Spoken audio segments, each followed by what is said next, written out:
नमस्ते मित्रमैत्रिणींनो, सर्वांना गुरुपौर्णिमेच्या मनापासून खूप खूप शुभेच्छा आणि आदरणीय पूजनीय अशा माझ्या सर्व गुरुजनांना मी सादर प्रणाम करते व त्यांना उदंड आयुष्य, सुख, शांती, समृद्धी, ऐश्वर्य, उत्तम आरोग्य मिळो ही एक शिष्य म्हणून परमेश्वराकडे प्रार्थना करते। खरं तर तुम्ही हे ऐकलेच असेल, लहान मूल म्हणजे मातीचा गोळा, आकार द्यावा तसा तो घडतो। पण या मातीच्या गोळ्याला लहान मुलापासून एक सुजाण नागरिक बनवण्यासाठी अनेकांचा सिंहाचा वाटा आहे। जसे आई, वडील, शिक्षक, कुटुंबातील सदस्य, मित्र, मैत्रिणी, आप्तेष्ट आणि समाजातील घटक, मग ते निसर्ग, प्राणी, पशु, एक छोटीशी मुंगी जरी असली तरी सुद्धा। तर याचाच अर्थ आपल्या जडणघडणीमध्ये प्रत्येकजण गुरु बनूनच आधार आणि मार्गदर्शन देत असतो। एवढेच काय, तर आयुष्यात येणारे संघर्ष, अडचणी, कटू गोड अनुभव हे देखील आपल्याला बरेच काही शिकवून जातात।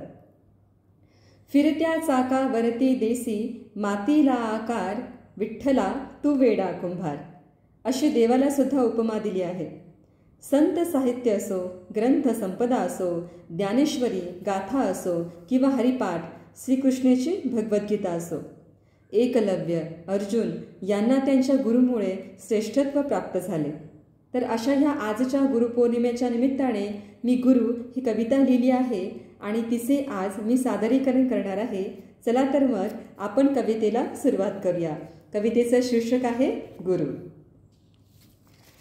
मातीच्या गोळ्याला योग्य आकार देऊन कुंभार घडा बनवतो। मातीच्या गोळ्याला योग्य आकार देऊन कुंभार घडा बनवतो। शिष्याला योग्य ज्ञान व मार्गदर्शन देऊन गुरु जीवनाचा भवसागर तरवतो। एकलव्य श्रीकृष्णाच्या प्राचीन काळापासूनच गुरु शिष्य परंपरा अलौकिक आहे। एकलव्य श्रीकृष्णाच्या प्राचीन काळापासूनच गुरु शिष्य परंपरा अलौकिक आहे। जगात अनेक नाती श्रेष्ठ असूनही गुरुचे स्थान आजही वंदनीय आहे। समस्यांचा घेराव असल्यावर गुरु समस्येवर मार्ग सांगतो। समस्यांचा घेराव असल्यावर गुरु समस्येवर मार्ग सांगतो। जेव्हा काहीही समजत नाही तेव्हा गुरु योग्य दिशा दाखवतो।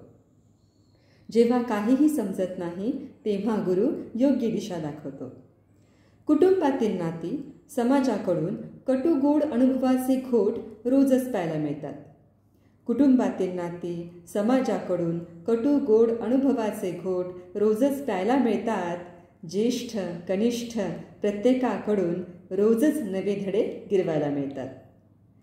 अगाध ज्ञान असूनही गुरु निस्वार्थ भावाने दान करतात। अगाध ज्ञान असूनही गुरु निस्वार्थ भावाने दान करतात। प्रेमाचा वटवृक्ष बनून आपल्याला त्यांच्या छायेत घेतात। लाखो रुपये कमवले तरीही गुरुकृपेअभावी सारे शून्य आहे।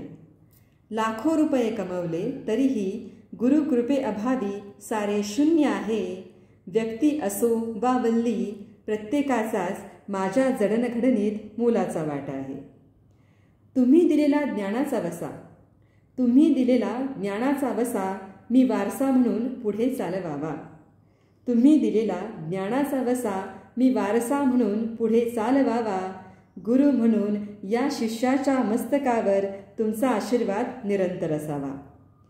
गुरुपौर्णिमेच्या शुभेच्छांच्या वर्षावाने आज तुमचा आदरयुक्त सन्मान व्हावा। गुरुपौर्णिमेच्या शुभेच्छांच्या वर्षावाने आज तुमचा आदरयुक्त सन्मान व्हावा।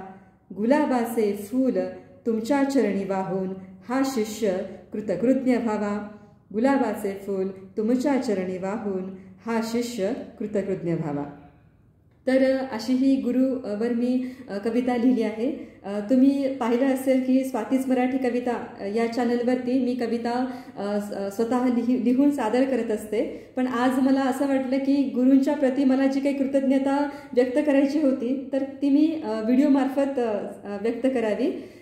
त्यामुळे मी ही कविता आज तुमच्यासमोर लिहून सादर करते आहे। तर सर्वांना आजच्या गुरुपौर्णिमेच्या निमित्ताने खूप खूप शुभेच्छा।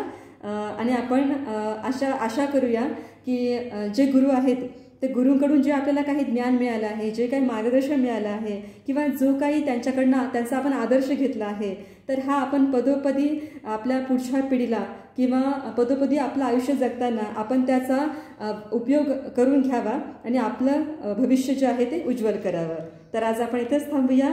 सर्वांना जाण्या अगोदर पुन्हा एकदा गुरुपौर्णिमेच्या खूप खूप खूप खूप शुभेच्छा आणि माझ्या सर्व गुरूंना मी प्रणाम करते. धन्यवाद.